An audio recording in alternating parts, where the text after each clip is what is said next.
હાલ વિશ્વભરમાં નવા વર્ષને આવકારવા સૌ થનગની રહ્યા છે। નવા વર્ષના આગમન પૂર્વે નાતાલ પર્વની ધામધૂમથી ઉજવણી કરવામાં આવે છે, ત્યારે ભરૂચમાં પણ આજરોજ નાતાલના પર્વની ભક્તિભાવપૂર્વક ઉજવણી કરવામાં આવી હતી।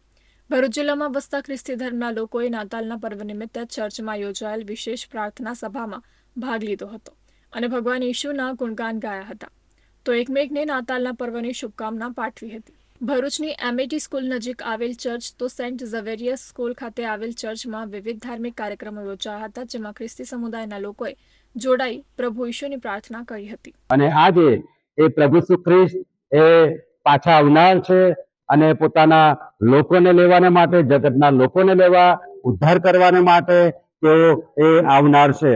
ત્યારે આવા સમયે અમે ભરૂચ શહેરના તમામ ભરૂચવાસીઓને અને દેશના તમામ લોકોને, વિશેષ કરીને આપણા દેશના મુખ્યપ્રધાન નરેન્દ્ર મોદી સાહેબ બધાને અમે અમારા ચર્ચ તરફથી શુભેચ્છા સલામી પાઠવીએ છીએ। પ્રભુ આપણા દેશને, આપણા શહેરને, તમામને આશીર્વાદિત કરે એ શુભેચ્છા અને એ સલામી સાથે થેન્ક યુ અને ગોડ બ્લેસ યુ, આમેન।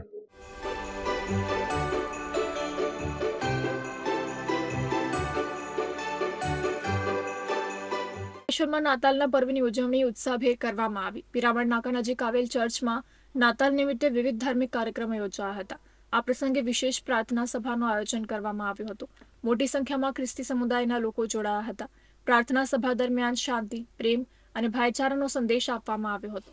કાર્યક્રમ પૂર્ણ થયા બાદ ઉપસ્થિતોએ એકમેકને નાતાલના પર્વની શુભેચ્છાઓ પાઠવી। નાતાલના પર્વને અનુલક્ષીને ચર્ચને રોશનીથી શણગારવામાં આવ્યું હતું। કે પ્રભુ તમને પણ સાજો આપે, પ્રભુ તમને પણ પ્રેમ આપે, આનંદ આપે, એવી અમારી ખાસ આપની નાતાલ તરફથી શુભેચ્છા છે। પ્રભુ આપ સૌને ખૂબ આશીષ આપે।